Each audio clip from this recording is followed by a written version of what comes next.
John Fredericks, America's Godzilla of Truth, popular and proficient in picking politics with prophetic precision. And now Jay Fred's picking football. Are y'all ready for this? All across the airwaves and streams of the John Fredericks Media Network. When the game is on your mind and money's on the line, Godzilla Wins, your guide to picking football winners. With America's Godzilla of Truth, John Fredericks, along with his partners in point picking, Jack and Nate. Also weekly contributors to the website of winners, GodzillaWins.com. Before you make that play, hear what J. Fred has to say. Godzilla Wins on the John Fredericks Media Network. Oh yeah, for entertainment purposes only.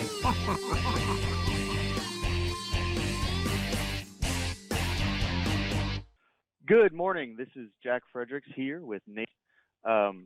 We are without John for the first 30 minutes as he's having some technical difficulties. The Godzilla of Truth is down in Houston watching the Astros lose World Series games, it seems like. So we're going to run without him for the first 30 minutes as we do some college football here. We are going to start with a couple games that we think you like. We know we're known for doing a whole bunch of games that are off the radar, but we've got some ranked opponents this week that we think you guys will really enjoy. So we're going to get right into it and roll with some of these games here. Nate, how you doing? Doing great. Ready to talk about some college. Absolutely. You know. So we want to lead off with Georgia? Just get into it with the number one ranked team? Yeah, so first we should say I'm here in Tunica, Mississippi at the Jackpot Casino where I spend most of my time betting, and Nate is at the Cal Neva Casino in Reno. So we're here talking a little college football right now. I think we're going to start out with the oldest rivalry in the South, or at least the one when I grew up in Georgia was always the most important rivalry. It seems to have been a little lopsided as of lately. This is a game that I've been to down in Jacksonville before when I was in high school. I've been to this game a couple times. It is a rowdy scene. Just people everywhere for this game. And of course, we're talking Georgia, Florida. So we're going to start with that. Georgia is favored by 23 points. Over under here is 56.5. And Nate, why don't you tell us what you think? All right, we got the world's largest outdoor cocktail party happening this week. So yeah, my first thing is this just looks like a crazy line, right? You know, Florida's looked fairly decent at times. Georgia's looked fairly vulnerable at times. You know, they were only up by 10 against Kent State.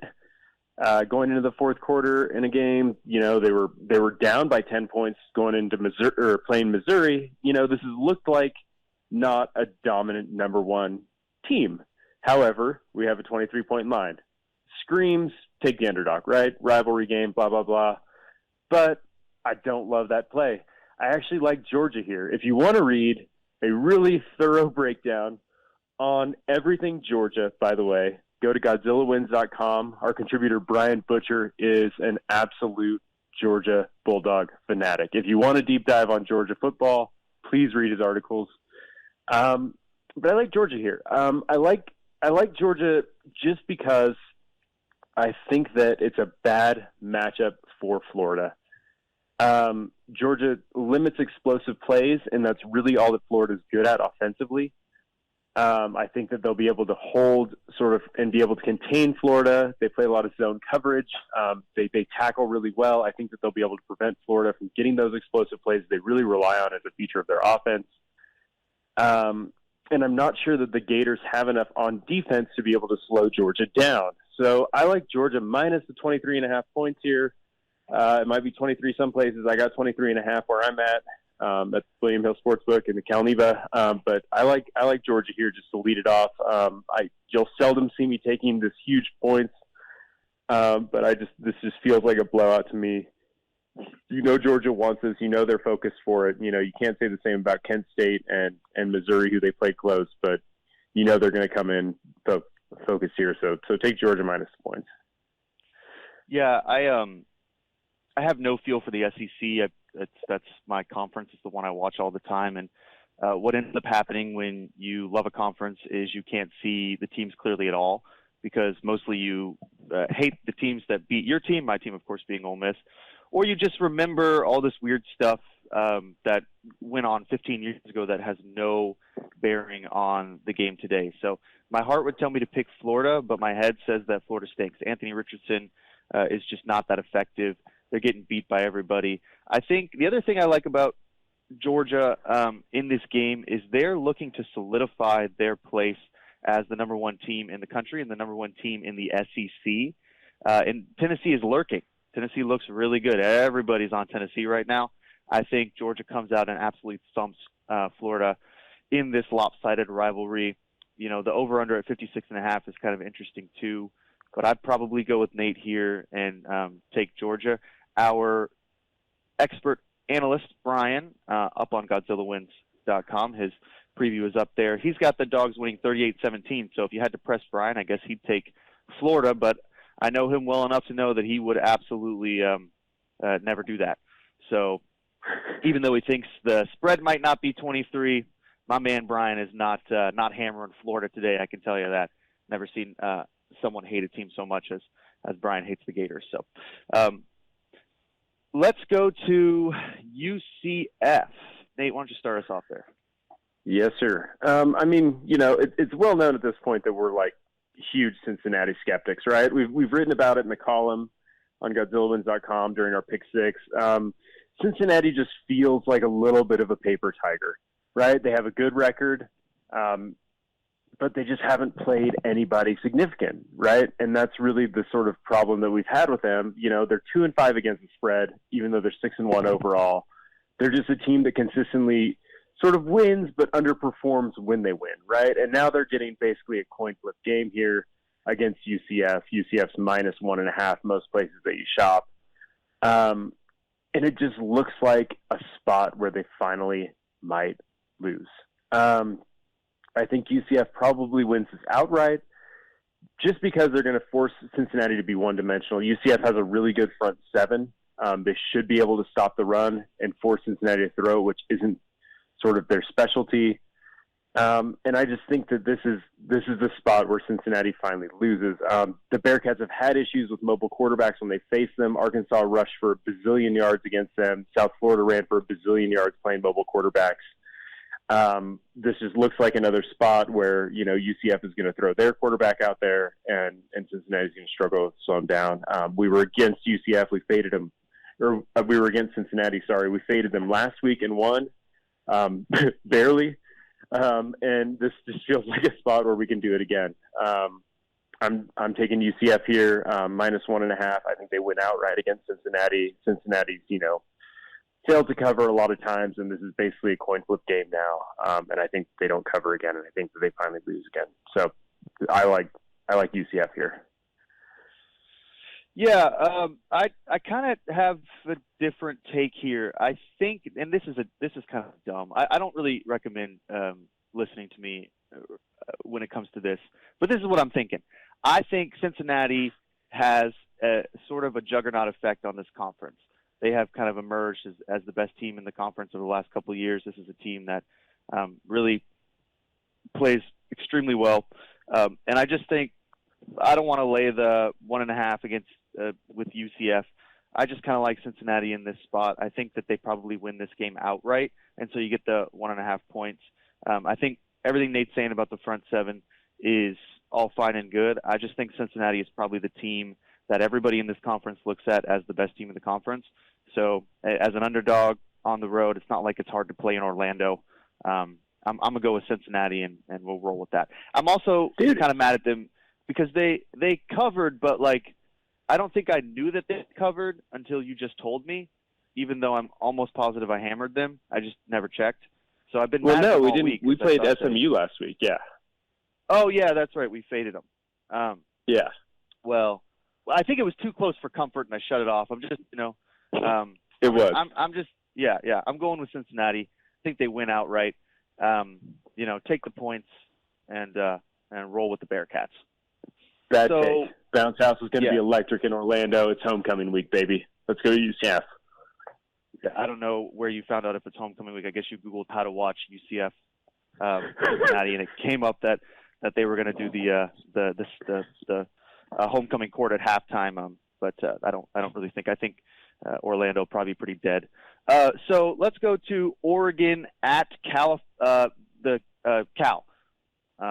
Oregon at Cal.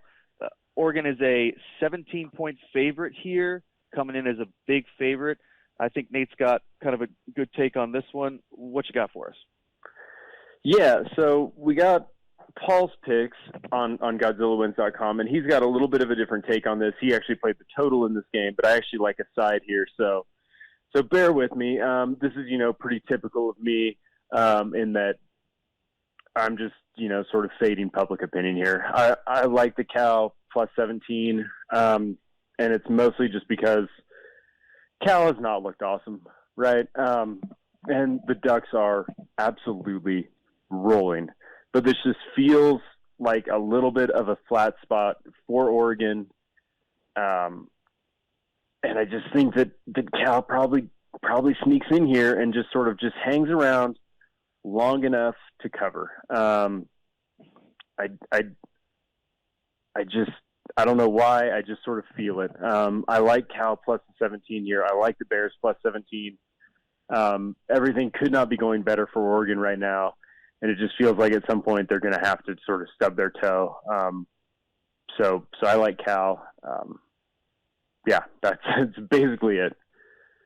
Seems like you don't trust Oregon as much as you like Cal. I don't disagree with your take there. I kind of feel more inclined to take the over and go with Paul. You can go to GodzillaWins.com.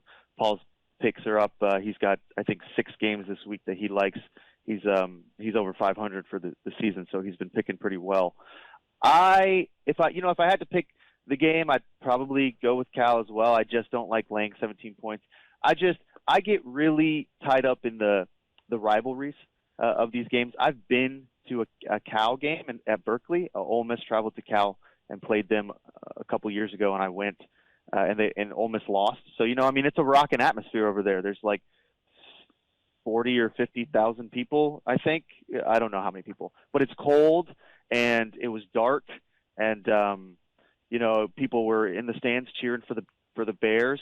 The bars are like right there, which is kind of weird. You can just walk up a little hill and you go into the stadium, and it's kind of nice over there in Berkeley. So maybe Oregon's a little distracted being up there in the Bay Area. Maybe Cal sneaks one in. They're not going to win the game. We all know that, but 17 points, that's a lot to lay, even though we just laid 23 with Georgia. So what do we know? But I think I'm with Nate here. If I had to play the game, I'd say plus 17, but the over is not a bad play either. 56.5. Both these teams are going to score. So our next game here is one that I'm so mad we have to talk about. I'm so tired of talking about South Carolina. This is Missouri at South Carolina. South Carolina in Columbia, minus 3.5, over under at 45. Nate keeps putting South Carolina on the slate here because he's trying to piss me off for some reason. I don't want to talk about them. I don't think that anyone's going to watch this game. So, Nate, tell us why you like the Gamecocks. Oh, you mean the number 25 South Carolina Gamecocks? Yeah, we got another nationally ranked game here. Look at us picking nationally ranked games here. I like South Carolina.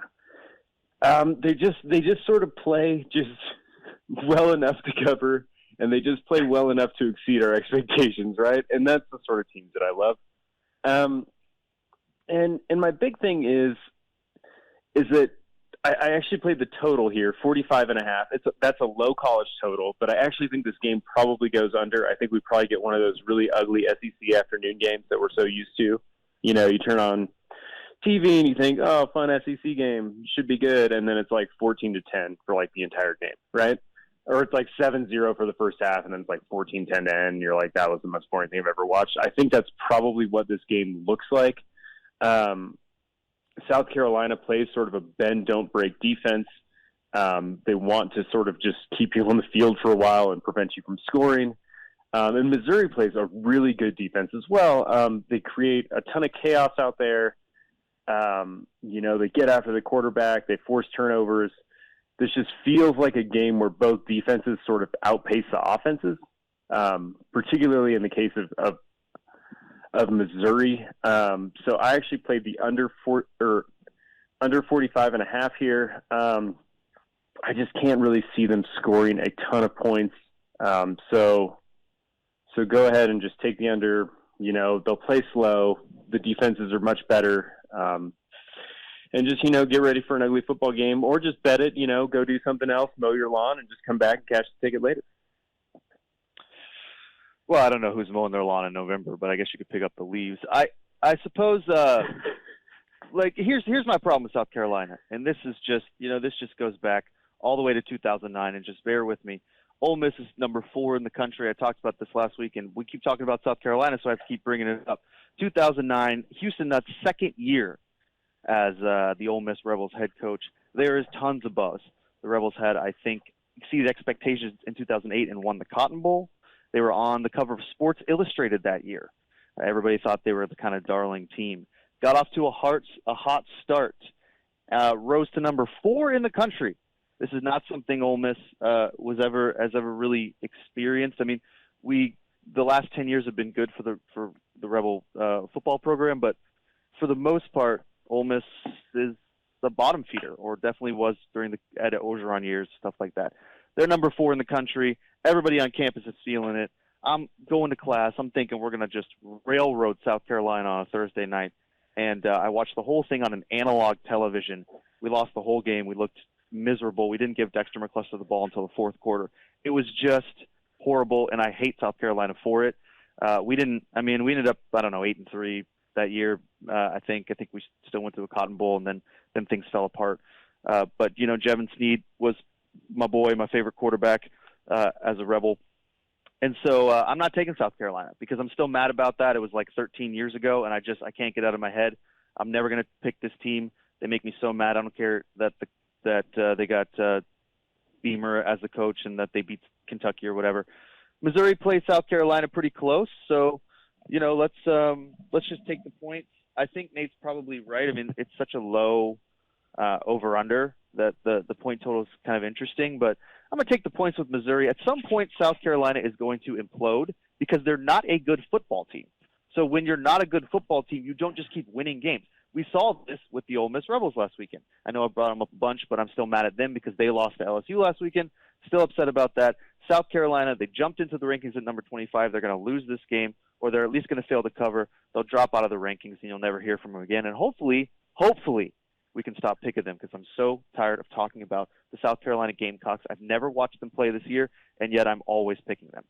Okay, let's go to Pitt UNC. Oh, great, another game. I'm just excited to talk about Pitt. They're another team making me mad. Pitt is a 3-point underdog. It's UNC. UNC's got that quarterback. Just an incredible story there. He's putting up great numbers. Nate, what do you like in this Pittsburgh-UNC game? I like the over here. So we got a high total here. It's 65.5. Seems gigantic, seems insurmountable, but I think that this is just a full-blown shootout. And I think that for a couple of reasons, right? So we've been sort of Pitt true believers, at least I have, throughout this sort of I have season. Not. I've been fading Pitt and losing constantly. Well, I feel like I've been betting them and losing constantly, so neither of us can pick Pitt. So we've just pivoted to totals here. This is mostly just a play on the fact that North Carolina is playing pretty good football right now. They're 3-0 in ACC play. They're coming in. They're feeling good about themselves. Drake May, like you said, has been just outrageously good, right? He's got 24 touchdowns total. He's got 3 interceptions. The guy's just an absolute animal, and he's a freshman. But their defense is a complete liability, right? So they're winning sort of despite having just a horrible defense. So, Pitt's an underdog here. They know it's going to be a shootout. I don't think that North Carolina can probably slow them down. I think North Carolina at this point in the season has probably settled into their identity is they just need to outscore everybody they play because their defense will not ever stop anyone.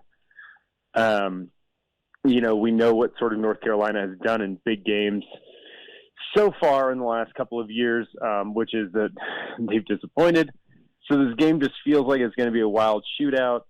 UNC has not shown the ability to stop anyone. Pittsburgh does run a pretty good offense, and they run a pretty varied offense that should present some problems for them.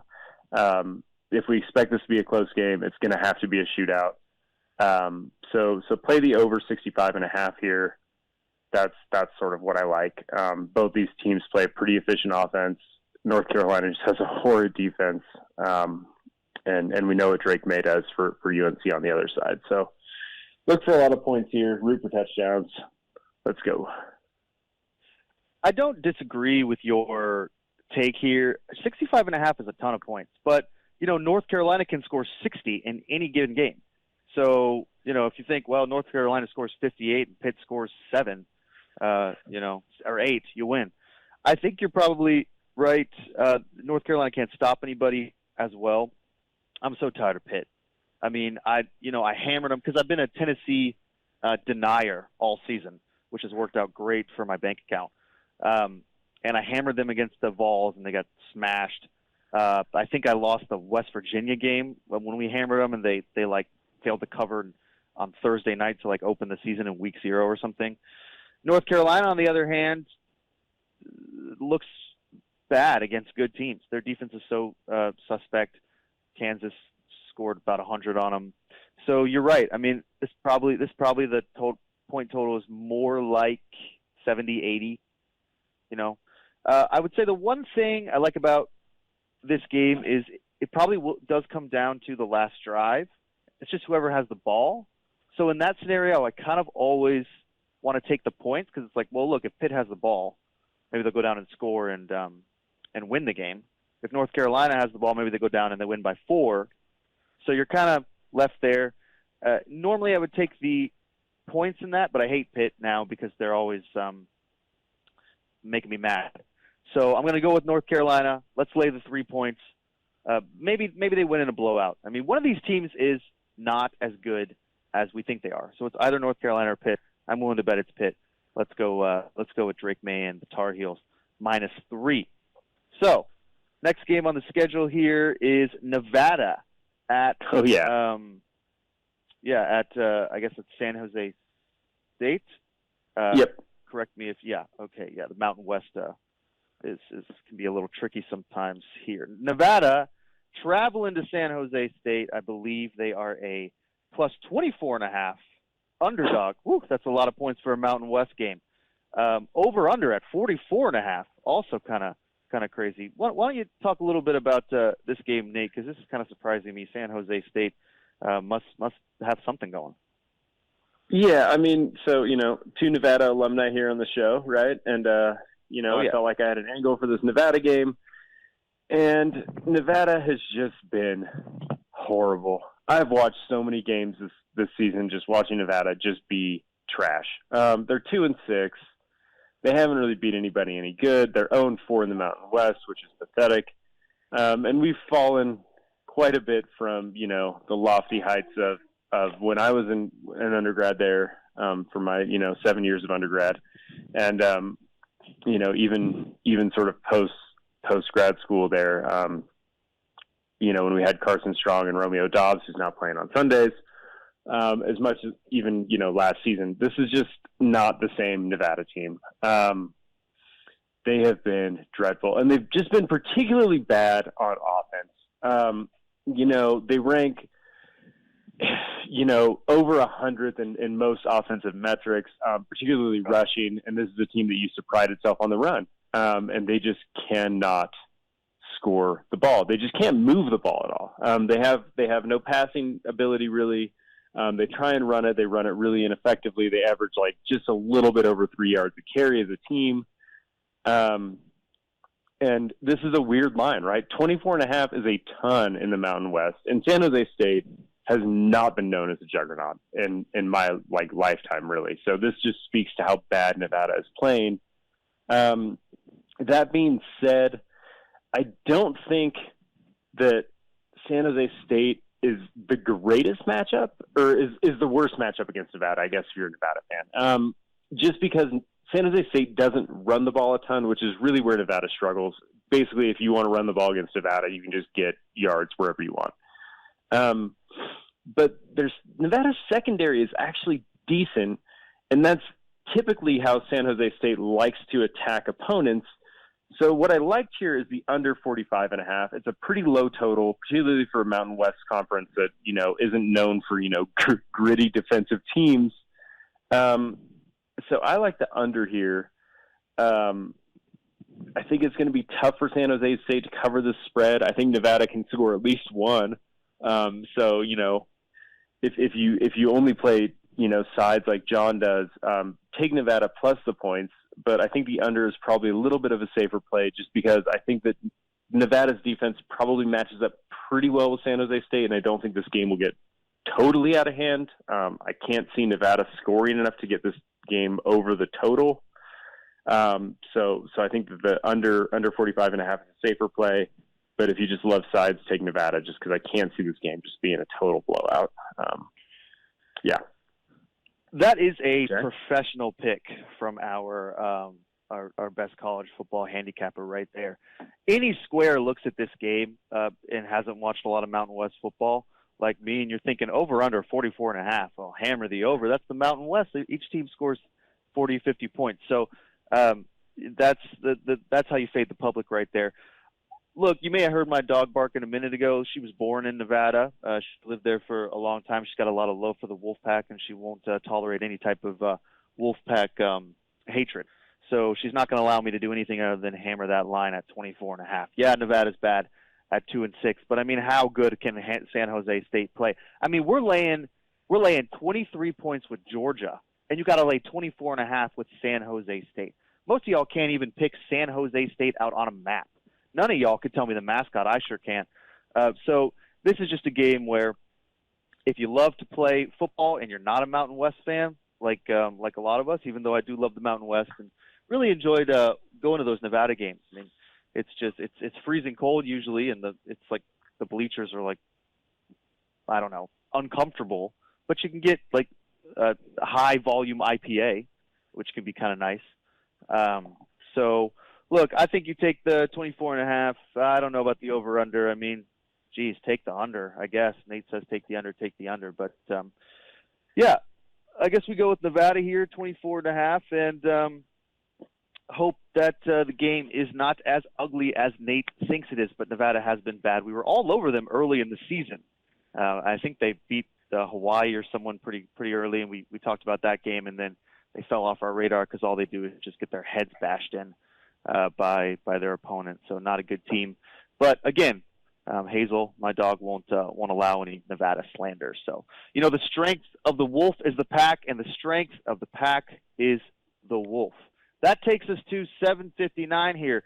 Top of the hour, we're going to be talking NFL. We're going to be talking the Miami Dolphins, the Buffalo Bills. We've got some really hot takes here as we. Hopefully get the Godzilla of Truth, the Oracle of Deplorables back with us for the NFL. If not, we'll roll without him. We know he's not very good at picking this anyway. So we're going to roll out here, and we will see you in a minute for the NFL. See if we can get John back on. Not sure about the over-under or how many points to lay? Let Godzilla lead the way. You're listening to the radio show for winners, Godzilla Wins, exclusive on the John Fredericks Media Network. For entertainment purposes only.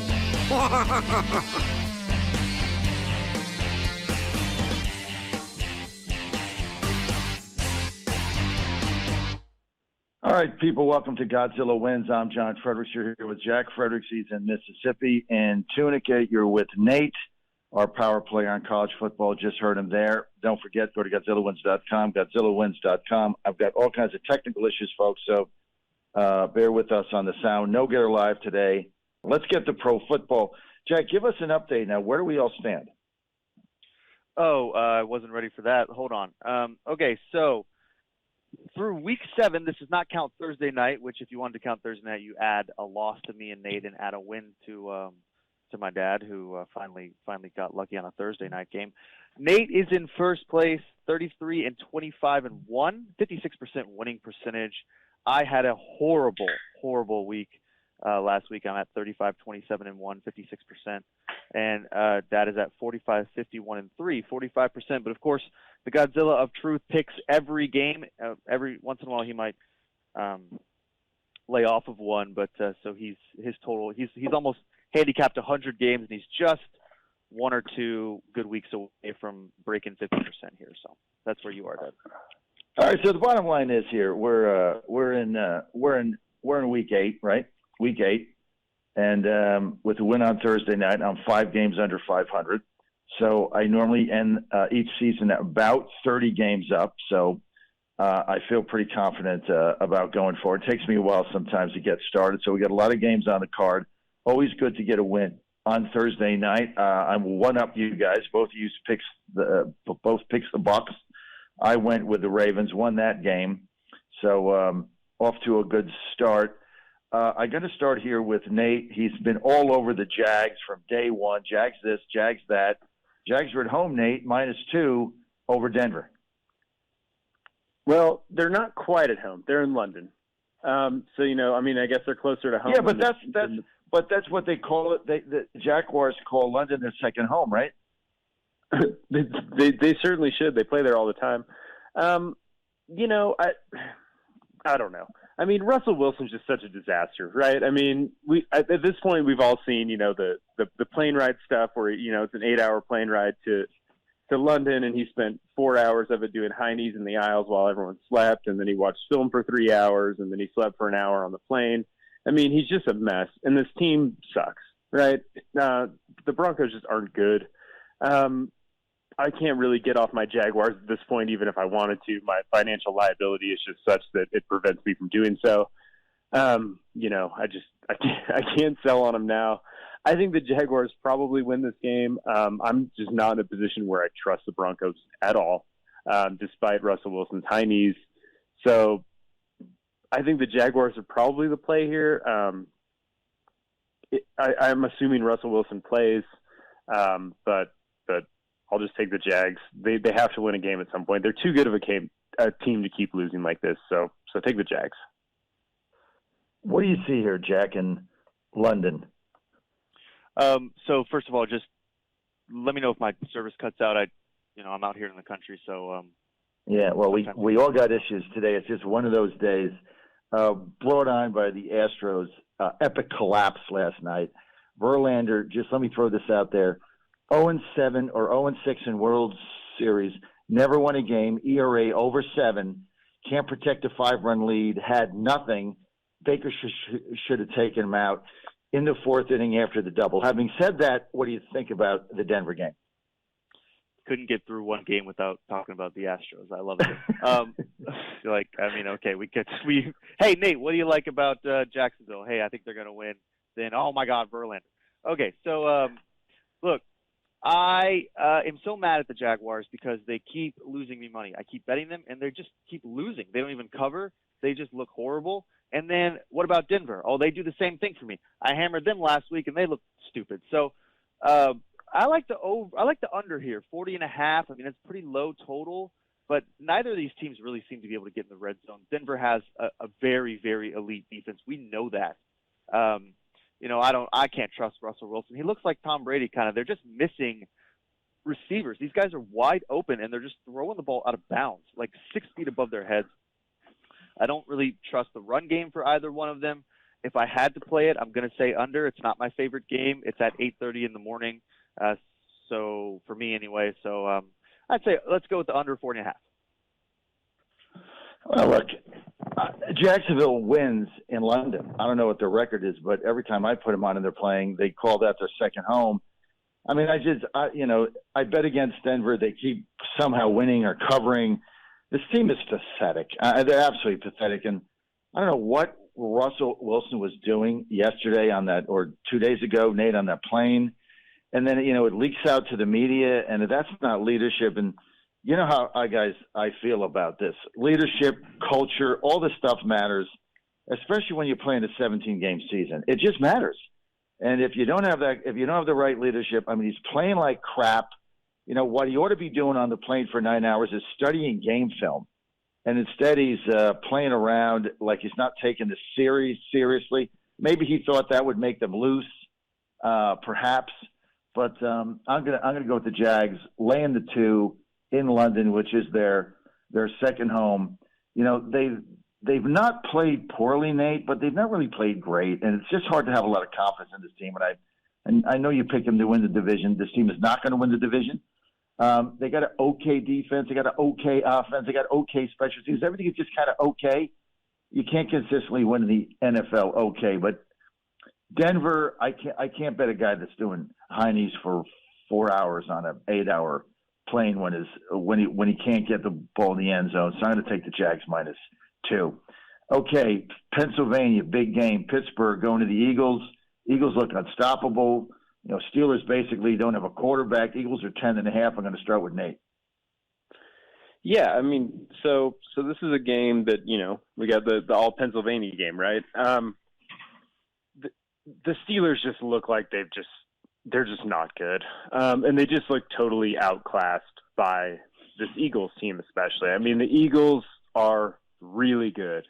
And the Steelers have not been. You know, Kenny Pickett has struggled in adjusting to the NFL, which is normal for a rookie. And you know, they've covered in some weird soft spots. You know, I've been sort of eager to take the Steelers at various points throughout the show, right? You know, I sort of like them when they've been getting these huge numbers, but this just isn't the spot for them.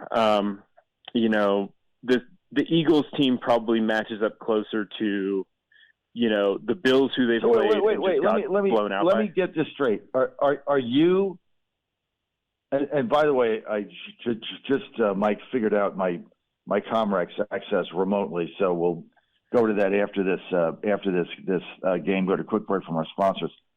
Nate, are you telling me you're going to lay 10.5 points in an NFL game for the first time in your life? Yes. Not only is he going to lay 10.5, he's laying 10.5 with the Philadelphia Eagles, his least favorite team in the history of sports. The guy hates the Eagles. Wow. Now Cowboys homer.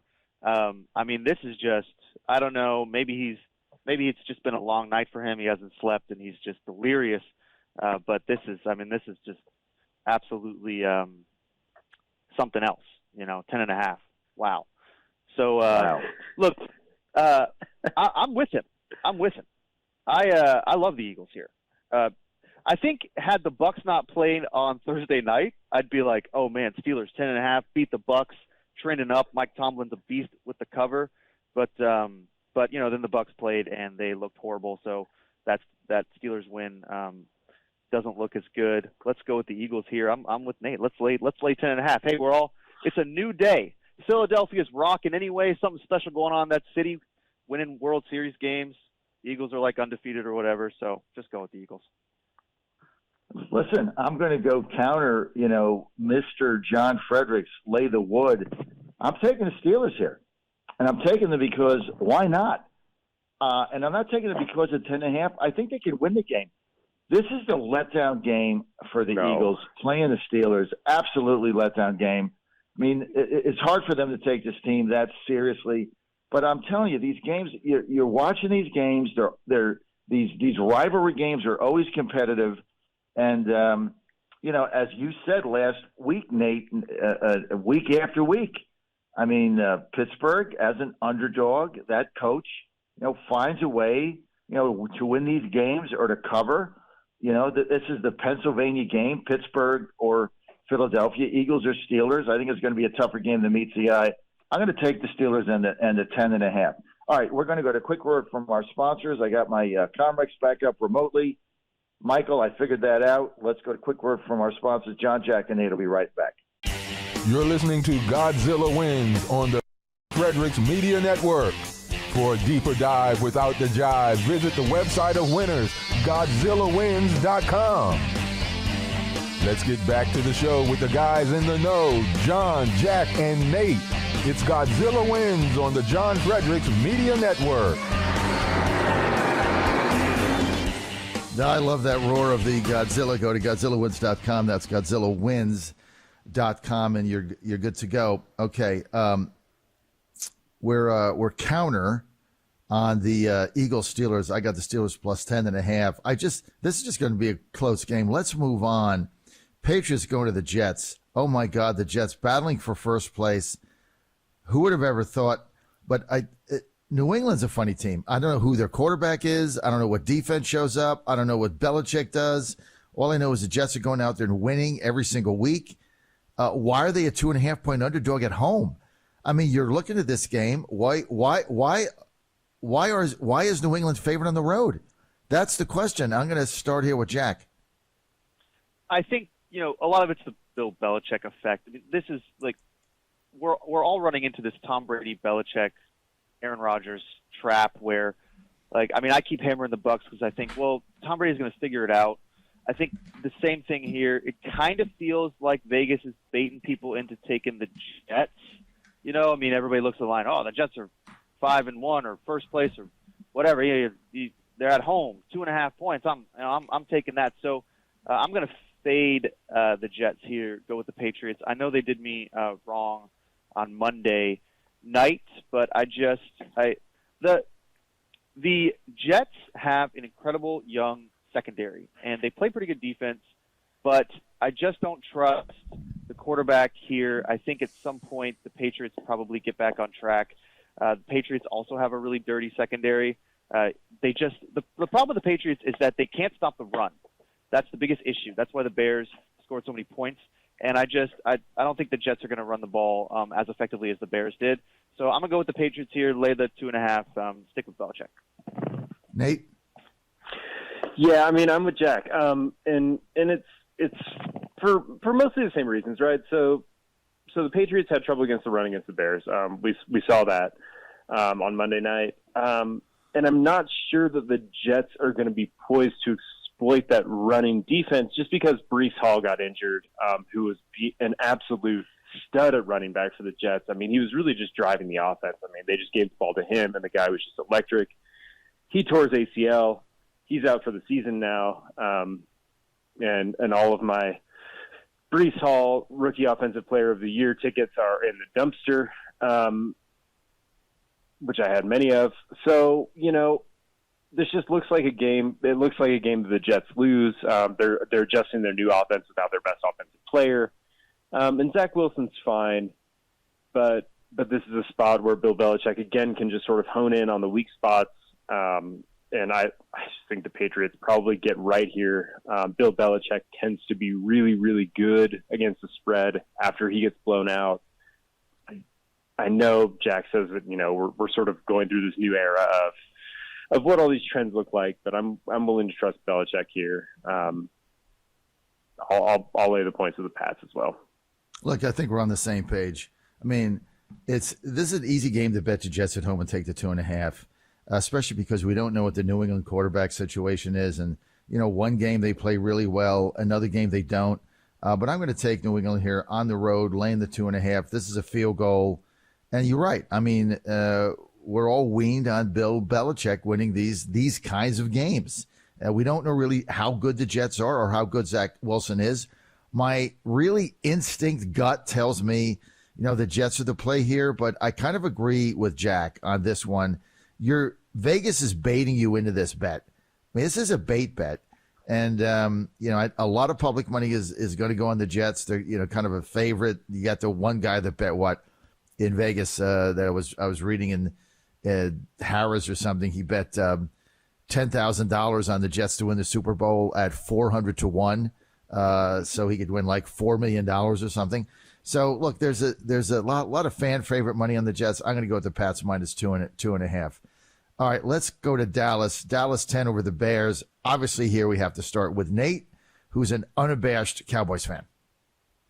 Yeah, So unabashed Cowboys fan who also just made a bet on the Cowboys to win the Super Bowl. It's like one of my only real Super Bowl serious bets other than the Jaguars that I made over the summer. I bet on the Cowboys yesterday morning. I was looking at it. They're around 18, 20 to 1 most places. I think the Cowboys have a real shot to make it to the Super Bowl. I think that they're in the upper tier of NFC teams. So I think they at least get there. That being said, gosh, this is a big spread. I mean, 10's a lot of points to lay against a Bears team that's been pretty frisky, right? They played pretty damn good on Monday, and they've sort of shown some offensive things that we haven't seen, right? You know, Justin Fields is moving around the field a little bit. They're getting teams off balance. And I don't trust the Cowboys quite yet, just because last week, Dak's first game back, they just didn't look quite in sync. Dak didn't look like he was passing the ball quite as effectively as he should be, quite as effectively as he probably will when he's fully, you know, healthy and back. So I kind of lean Bears here, just because they just seem to find a way to keep games close, and I don't know how. None of the metrics suggest they should, and yet they do. I think 10 points is probably too much to lay. I think the Cowboys probably win, but I think the Bears just hang around long enough to cover this number. Listen, the Bears are not going to win this game. So, again, look, I took Pittsburgh plus a 10.5 because I wouldn't be shocked if they actually pulled the upset. I think this is a letdown game for the Eagles. This is not a letdown game for Dallas. Dallas is going to win this game. They're at home. 10-7. Maybe they win by 8 and I lose the bet, whatever. I'm going with Dallas minus 10. I got to tell our fans here, I've been consistently 25, 30 to 35 games over 500 over the course of a season because I don't bet lousy teams to backdoor cover, because the majority of times they don't. Now, you might get a run like we had this season where all these underdogs keep covering. It's going to turn. Bad teams don't beat good teams in the NFL on a consistent basis, kind of like basketball. You're going to get upset now and again. It's not like baseball where you get some pitcher that comes in, the team stinks, and he's on that day and he can shut somebody out. The Bears are not going to go into Dallas to win that game. I'm going to lay the 10 and laugh my ass off at the half. Jack, you just said on a gambling show, maybe I lose the bet, whatever. That's the whole point of the show. Yeah, because I play the long game. I'm not just like betting the mortgage on Dallas. Your long game stinks too. I mean, look, 30 games over, dude. Not this year. You're under. Well, I'm going to be there, play the long game. I mean, how many times? Look, this is like backdoor cover first 7 weeks. I don't know how many games I lost this season where I got, I'm laying 10. I got an 18. I got a 21-point lead, and they scored 2 garbage touchdowns at the end on a blocked punt. These things are going to happen. But over the course of the season, the reason why I'm consistently well over 500 against the spread is because I don't bet bad teams to cover, because they don't in the long run. But go ahead. Yeah, I mean, you're just wrong. It's just that Dallas is better than Chicago. Chicago, ha, ha, ha, ha, ha. Dallas. That's your analysis. Yeah. Look, I'm all over the Bears. They're not any good, but they run the ball like crazy. They have the most interesting running game in the league. It's why they won that game the other night. Justin Fields keeps plays alive with his legs because he can't throw the ball. Dallas, on the other hand, is adjusting to having Dak back at quarterback. They aren't going to score as much as we're used to, especially on a Bears defense that is good. Don't disrespect the Bears defense. Nate said earlier, I don't understand why the Bears keep these games close. It's because the defense is pretty good. Take the under here at 42.5. This is going to be an ugly game. If you really want to take the spread, take the Bears, but just 42.5, take the under. It's going to be like 17 to 9 or something like that, because Dallas is not going to let Chicago score too much. But I'm going with the under here, and just don't listen to my dad, because he's just like, one team is better than the other team, so that team covers all the time. It's why he's at 45%. Let's move on to another game. When I'm 30 games over 500, you can buy me play this dinner, lunch, breakfast, the whole thing. Dolphins at Lions. You guys are wrong. Dolphins at Lions. I mean, this is going to be a blowout. Dolphins at Lions. I'm going to start here. This is easy for me. I have a pact. I'm not betting Miami until they cover the spread two games in a row. So far, I'm 2 for 2. I don't really care what the spread is. I don't really care who they're playing. I believe in culture. I believe in leadership. I don't think this team's got any of that. Kind of like Denver. I'm going with the Lions, as bad as they are, as putrid as they are. 3.5 at home. And Until the Dolphins cover 2 times in a row, I'm not betting them again. Nate? I like the Dolphins here. I don't share those concerns with John. I don't bet with just my heart like that. The Dolphins are just really good when they have Tua under center, right? They're just a totally different team. And, Tyreek Hill and Jalen Waddle are huge problems at receiver. For any defense, they're especially going to be a huge problem for the worst passing defense in the league, which is the Lions, right? I think that this line got kind of weird because they had, Skyler in there and they had Teddy in there when Tua was hurt. But Tua's back now. The receivers are healthy. I just think that they just absolutely just steamroll this Lions defense. I just can't see how the Lions can stop them. They haven't stopped anybody passing the ball. I don't see how they stop them here. I love the Dolphins -3. This just feels like a discount. I mean, Detroit hasn't looked great offensively. They've looked even worse they haven't looked great offensively. They look even worse defensively. I think this is an easy play on the Fins. All right. Look, this is just the typical Nate play, right? I mean, I love you, Nate, but this is like I could bet $1,000 you would take the Dolphins here. Tell me about Tua and betting with I don't bet with my heart. I believe in culture.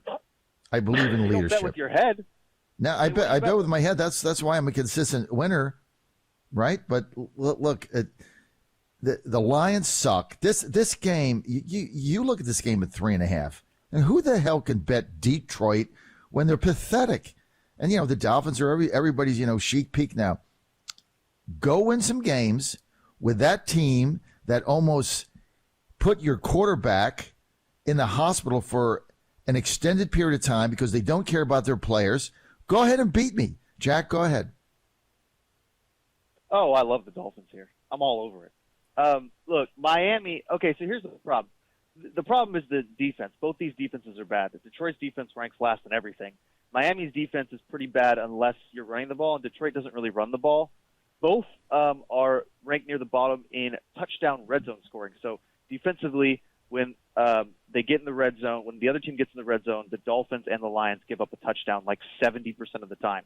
And these are two offenses that can score. So my thinking is that the over could be a good play, but I don't really like taking overs over 50 because you just never know. I like the Dolphins here because, just like Nate said, Detroit is just a horrid defense. Miami's a much better team. This is a discount. This should be 7. It should be 7.5. It would be in 3 weeks when the Dolphins are 7-3. Blah blah blah. So they're just gonna destroy the Lions. The Lions might score. Maybe you take the over, but I'm going 3.5. This is like what you get after a teaser. This line should be 8. So, but that's the thing. Why is it 3.5? Why isn't it 8? Right? Kind of like we all agreed with the Jets game, right? You look at this thing. Why in the earth? The first thing I saw I had to put my glasses on. I'm like, oh, Jets must be 2.5. I must be reading this wrong. So I go put my readers on. No, they're plus 2.5. Now I'm looking at this game and I'm like, why is this 3.5? Why isn't this 9? Right? Lions are pathetic because something's wrong with the Dolphins, and the smart money doesn't like this team. So I'm gonna stick with my my upset bet here, and I think Detroit wins this game. Okay, where are the odds on that? Here's one. Let's get to Minnesota Vikings at home over field goal 3.5 over Arizona. Now you guys all know how I feel about Arizona at the beginning of the season, but they do move the football around, no question about it. This Vikings team, Nate and Jack, I can't figure this team out. The way I describe them, they're like the old 1950s IBM like management team. I mean, they pass the ball, they run the ball, everything is okay. They manage games, they try to win them by 7. Cousins never really lights anything up, but he'll make a mistake now and again. But it's like, 3.5 against this Cardinals team, which is, I think, very hungry right now. But their defense is pathetic. So I don't know. I'm going to start here with Nate. Yeah, I mean, the Vikings defense is bad. They struggle, almost everywhere. And this is a spot where I kind of like Arizona plus the points. And you'll seldom see me liking Arizona ever. I think Cliff Kingsbury is not a very good coach. But I like the Cardinals here just because the Vikings haven't proven to me that they can stop anybody, especially in the passing game, especially with Arizona getting DeAndre Hopkins back, who's a huge weapon for them at wide receiver. And the Vikings just haven't lived up to expectations. I thought they were going to be pass happy. They got Justin Jefferson. I thought, move the ball around through the air a lot more, and they just haven't shown the willingness to throw the ball as much as maybe they need to be successful. And the Cardinals have a pretty good, defense, at times. So, they're especially sort of good against the run. And as long as the Vikings sort of stay committed to running the ball, which I don't know why they're doing it, I think this could be a long day for them. I think the Cardinals are probably the play here. I don't love this game. I probably won't actually put money on it, but if you are, have to put money on it because, whatever, somebody is forcing you, I think the Cardinals are probably the play at plus 3.5. I like the Cardinals here on this spot going on the road to Minnesota because I know they're going to move the football. Neither team has a defense. I mean, if I was betting I bet one over-under game in my life. It was scoreless at the half. I never bet another one ever. So if I was betting over-under, I'd probably bet the over because both of these defenses are suspect. But, 3.5, I like the Cardinals coming in here, putting some points on the board. As much as I dislike Kyler Murray, the guy runs around the backfield like a crazy man, and I think he's going to give Minnesota problems all day. And the Vikings are a very plodding, 5 yards and short passes, cloud of dust type Bud Grant team. But I like the Cardinals here with 3.5 on the road. These are the games, guys. This is a funny season. I mean, nobody's other than the Eagles, right? Nobody's really pulling away with anything. And so I like the Cardinals plus 3.5. Jack, you're the cleanup hitter here. Whew. I love the Vikings. Look, so for 7 weeks, you can roll the tape back on all this. I've been saying I'm not betting the Vikings. I don't know who they are. I have not put money on this team at all. I know who they are now. They're exactly what I thought they were going to be. They're going to win the division. I picked them to win the division at the beginning of the year, and they're looking just like that. They're a team that I think NFL players think, we can beat the Vikings, and then they go play them, and they're like, oh, man, these guys are good.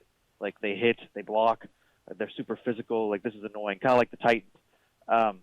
So I'm laying the 3.5. I think the Vikings probably win this game by a touchdown. I hate the Cardinals. I'm mad at them for last week because they burned me up. I think I took the Saints on Thursday. I just, I don't think the defense is as bad as you think. It's in Minnesota, I believe. So give me the 3.5. This is a division leader against a middling Arizona team. This is a Godzilla pick here. Vikings better than Cardinals. I'm taking the Vikings minus 3.5. Hammer it. All right. Well, that's we're at odds on a lot of these games, right? Which sometimes we're not as bad, but I think there's only one game we all pick the same team so far, and that's the Pats. All right, here's my best bet of the week: Raiders, Saints.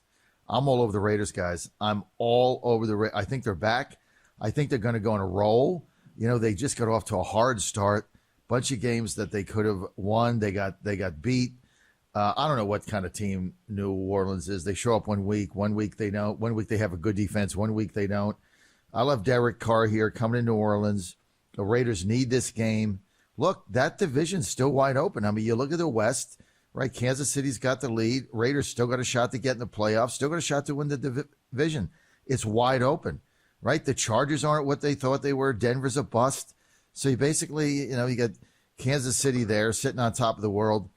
But I like the Raiders here. They're -1 over the Saints. No brainer. I'm just all over the Raiders. Raiders -1. Nate? I hate agreeing with you, but I think you're probably right here. I mean, both these teams are actually sort of like contending for their for their conference, right? For their division. I mean, The Raiders are sort of sneakily still in it. The Saints are sort of sneaky still in it too, just because they play in the NFC South, which is horrible. So this is an important game for both of them. But I think the Raiders are just a little bit better. Their offense isn't terrible. They just can't score in the red zone.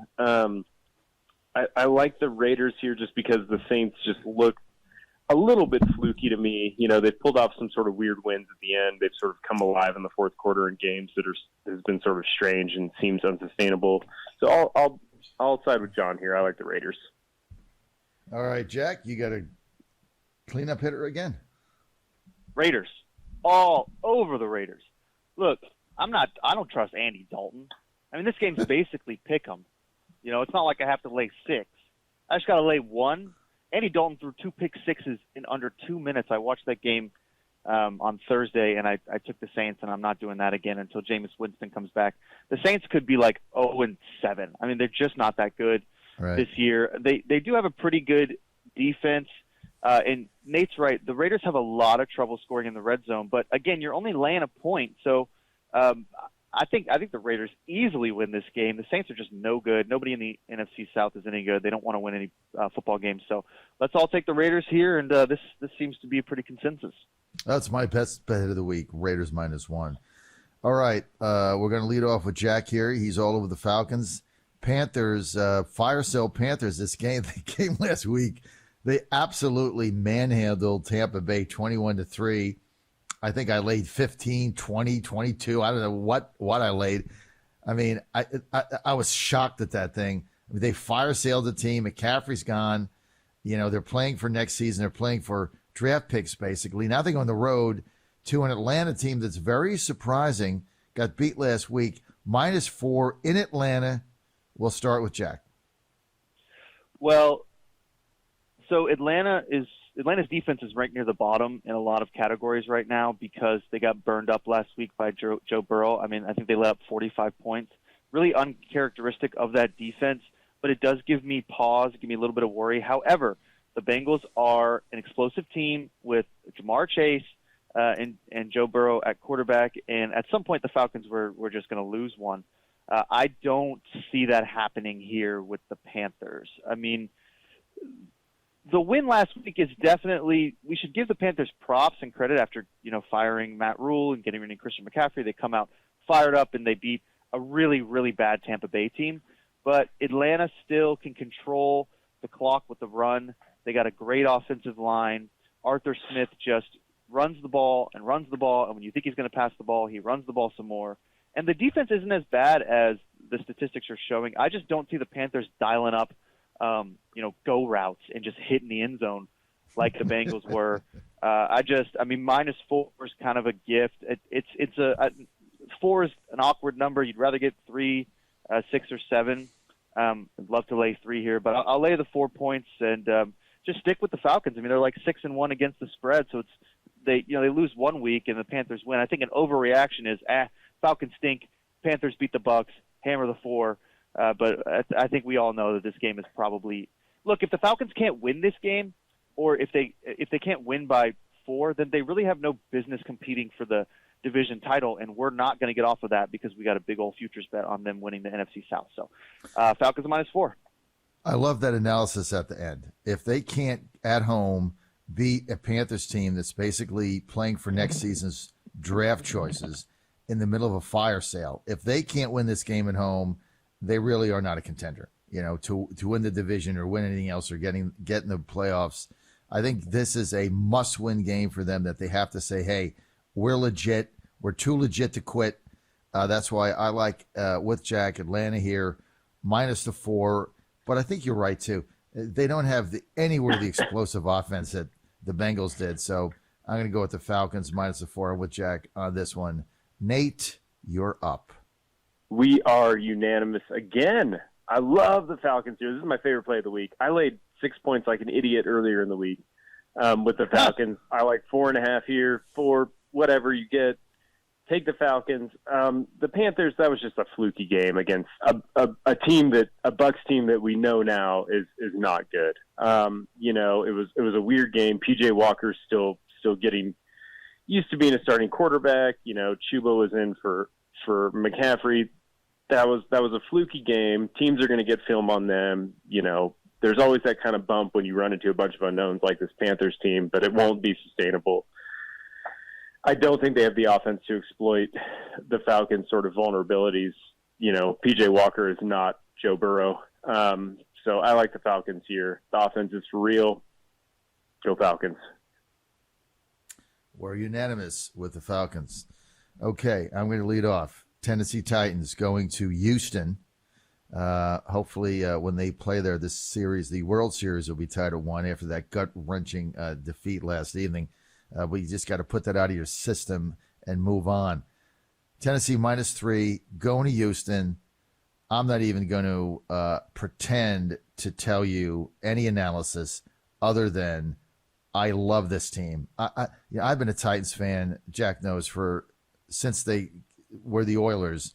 I love this team. I love their grit. I love how they play. I love their toughness. They got their identity back after that ridiculous game with the Giants and then got blown up by Buffalo. They've now won 4 straight. They win it on sheer guts. They overperform. You talk about, I believe, in culture. This team's culture is toughness, winning. If you looked at the end of the game last week, there was one play where they were trying to run out the clock, and the entire offensive line was banged up. Ben Jones has got one leg. They basically carried Derrick Henry another 5 yards on sheer will to get the first down and ice the game. I mean, this is basically the type of team they are. It's their personality. I think they're playing with great confidence. Look, Tannehill might not play. I think he is. That's why it went up to 3. It was 1. I think he appears like he's going to play. But even if he doesn't run the football, the Texans have a porous run defense. Titans here goes to Houston. They're not going to get beat in this game after winning 4 in a row the hard way. I like the Titans -3. Beyond that, I love this team. And I know you guys write them off because, you don't think they have the talent. They don't have the speed.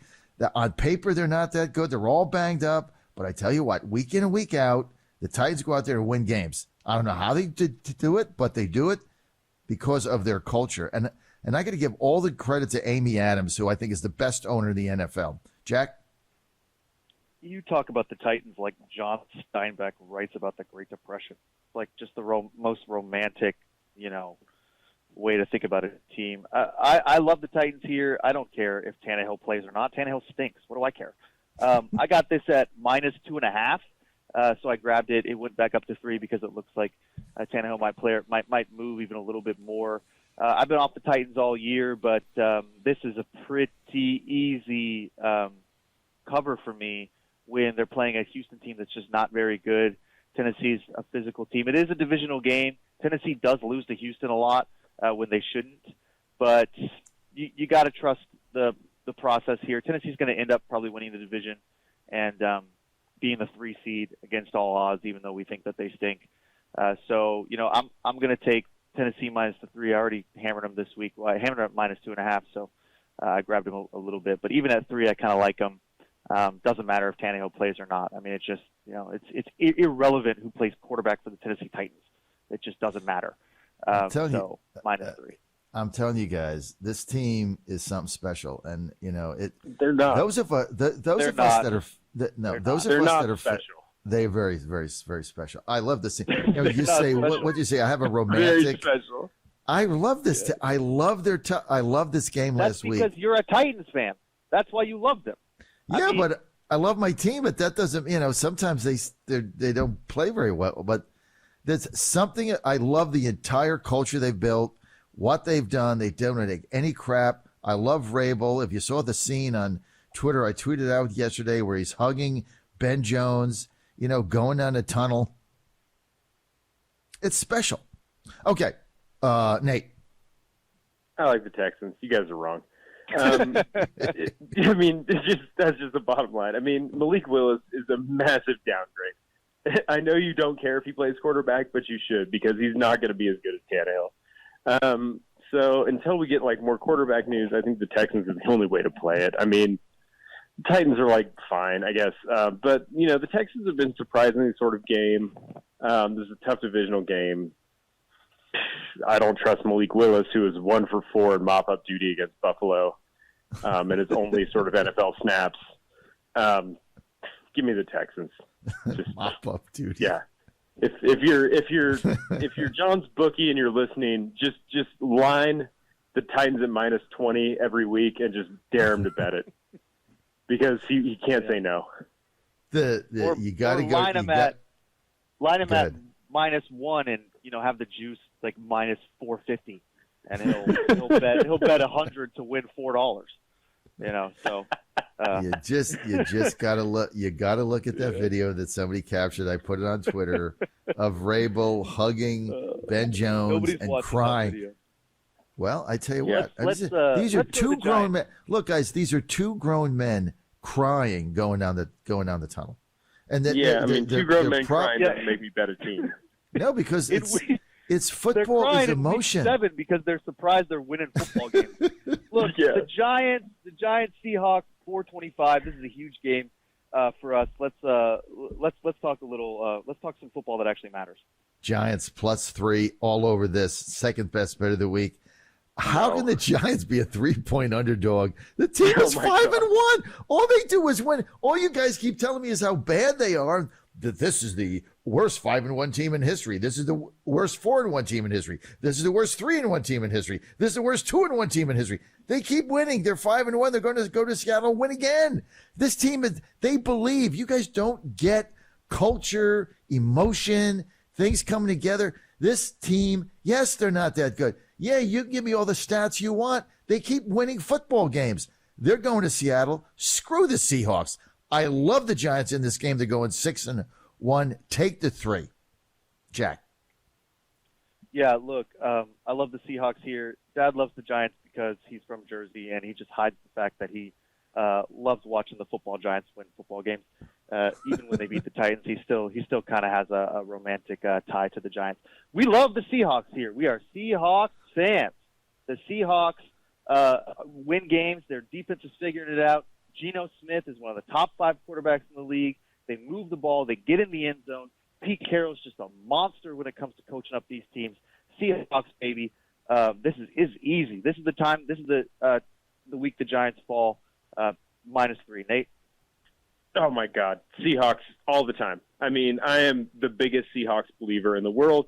And in the last 4 weeks, they've been outrageously good. They're top 8 in almost every category. They're top 8 in rush offense. They're top 8 in passing offense. They're top 8 in rush defense. They're top 8 in pass defense. I mean, they're just a good team. The defense has finally come together like Pete Carroll teams do.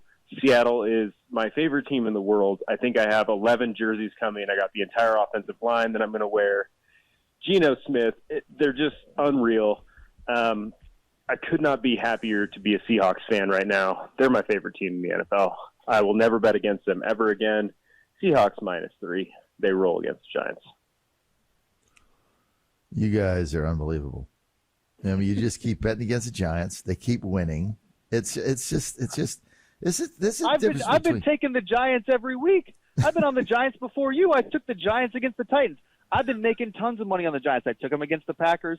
I like the Giants. I just like the Seahawks better. Don't just start making up things like we're off the Giants. We like the Giants. Actually, Nate doesn't like the Giants. Nate hates the Giants. I like. Well, Nate doesn't like anybody in his division. He's as bad as me. You guys make fun of me about betting against teams in my division. Nate's worse. Although he did. That's not true. I think the Eagles are for real. Yeah, he just picked the Eagles. He's probably going to pick Washington too. So, who knows? But just to prove us wrong. Okay, recap. I like the Giants, and Nate and Jack, the millennials, they like the Seahawks, whatever. Okay, I'm going to win that bet. This is going to be a huge week. This is where I bury you guys. Okay, let's get San Francisco at the Rams. Now, yes, okay, Sunday, I forget where I was, Vermont, on the bus tour, 20 miles from the Canadian border with General Major Malloy, trying to get him over the top there in Vermont. We're watching this game on TV, having dinner. What was it? San Francisco and Kansas City. I picked Kansas City and then changed my mind at the end. And I'm saying, that San Francisco defense, That's probably the number one moronic football thing I've done all season was change that bet because I knew Kansas City was a better team, and I just don't think San Francisco's that good. Either are the Rams, actually. So now they're going to L.A. This is the Rams are 1. I'm going to start here with Nate. You'll almost never hear me pick the Niners, but I like the Niners here. I just think that the Rams are just living off this narrative of being the Super Bowl champ at this point. They just haven't looked good, and I don't think they're going to get better. I mean, the offense just hasn't shown me anything. It's a bad matchup against a pretty stout 49ers defense. I'll take the Niners here. They look to be coming alive. I know Deebo Samuel's out, but Christian McCaffrey sort of mitigates that. I think the Niners get the win here. Jack? I'm not coming off the Niners. I picked them to win the division. I'm sticking with it. They got an incredible defense. Okay, yeah, they lost to the Chiefs. The Chiefs are good. Teams lose to the Chiefs. That's what happens. That's why they're the Chiefs. So the Rams are not the Chiefs. The Rams' offensive line is horrible. They got an old quarterback.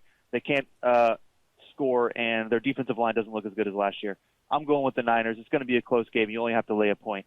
Let's hammer the Bay Area here, Niners. I like the Niners, too, in this game. I mean, I'm not going to go off their defense, even though they got smoked one week. And there's something wrong with this Rams team. I mean, they're not going back to the Super Bowl. They look like they just aged in 1 year or something. Stafford doesn't look anywhere like the elite quarterback he did when they got and won the Super Bowl. So this is a tough game. I mean, LA's at home. They're tough, but you know, playing in LA is kind of like it's not like playing in New Orleans or playing in Green Bay. It's like half the teams are fans of the other team. Half of them don't even care. Half of them are drunk. So I'm gonna go with the Niners -1. All of us on the Niners here. The Washington whatevers. They go to Indianapolis. Colts are -3. I mean, this has got to be a game the Colts have got to win. Here's a team that they could be 0-7. That's how bad they are. I mean, they're 2-3-4 or 2-1 and something. I mean, they think they got two or three wins. They could be 0-7. And how do you figure out this Washington team with Tyler Heineke? But I got to think that Indianapolis, as bad as Matt Ryan has been, as bad as the whole team has been, I mean, they have to win this game to have any shot of being relevant. So I'm going to go with the Colts -3 over Washington. Nate? Yeah, I mean, this is just two bad teams that are just floundering, right? I mean, the Colts bench Matt Ryan. They have Nick Foles on the roster. He's healthy, and they skip over him and go to Sam Ehlinger. The Commanders sign Carson Wentz, and then they skip over him and go to Taylor Heineke. I mean, these are two teams that are just weird, and they look like they're both just content to be bad. It looks like a low-scoring game. I don't know how either team scores. Both these teams want to run it, preferably they're playing against two pretty good run defenses. I think you got to take the 3 here. I like the Commanders +3, like you guys predicted. I just think this Colts team is so bad. I just can't imagine betting the Colts. All right, Jack. I'm not watching this game. These teams stink. I'm not even picking it. My worst nightmare would be being forced to watch this game. The only thing worse would be is if all my ex-girlfriends showed up in my living room and we're just like, we're watching the Colts and Commanders. So you can't change the channel. But we're going to sit here in the dark and we're just going to watch the Commanders and the Colts for 4 hours, and then you can eat dinner. So, no, I'm not picking this game. Pass. Goodbye. Well, when Joe goes to work out, I can't change the channel either. So we're in the same boat. I have no idea how these channel changes will work, Jack. When you get there for Thanksgiving, would you do a diagram for me? I mean, I literally when he goes to baseball practice, I can't change the channel. So I have to have him put on what I want to watch before he goes out. When he goes to college, I don't know what the hell I'm going to do. Okay, here's Sunday night. Oh, my God.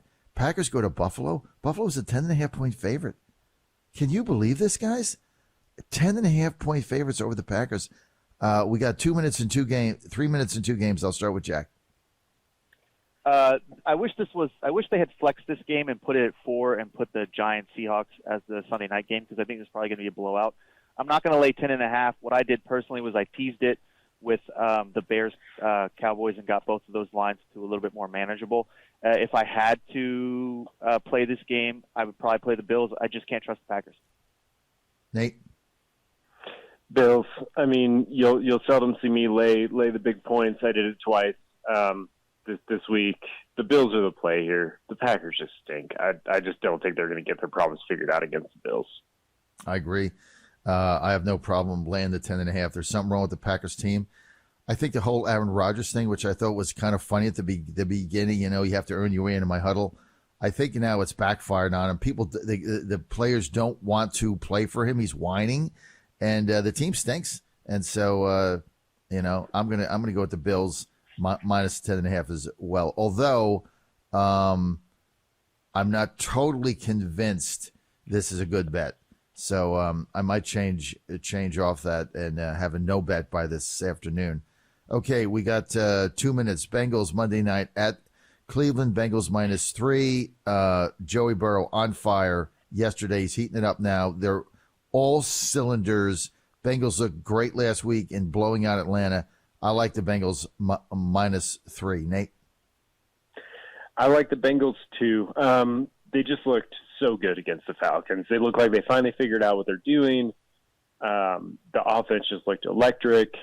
And Cleveland just doesn't play very good defense. This just looks like another spot where Joe Burrow gets to attack a really soft defense and have a field day. I think that 3 is probably a gift here. Take the Bengals and cash the ticket. Jack? Look, full disclaimer, I don't usually bet the Bengals because Joe Burrow went to LSU, and I just don't like LSU. And I hate betting quarterbacks who went to LSU. I don't like anything about LSU, and I'm always mad at the Bengals, and I'm always fading them. I'm going to fade them again, and you shouldn't. The Browns have the worst secondary I've ever seen. They blow coverages left and right. It's all they do. And the Bengals are going to burn them up. But I'm not taking the Bengals because I hate Joe Burrow. And also, it's a weird game. It's an interdivisional game on a Monday night. The Browns are always hanging in there. They covered for me last week, so I'm sticking with them. Let's go Cleveland. Screw the Bengals. All right. I think that about wraps things up. Nate and I like the Bengals. Jack's going with the Browns, plus the 3. And I think the big game we disagreed on this week is Giants-Seattle. I love the Giants in this game. I think they go out there with it. The Giants just keep winning games, guys.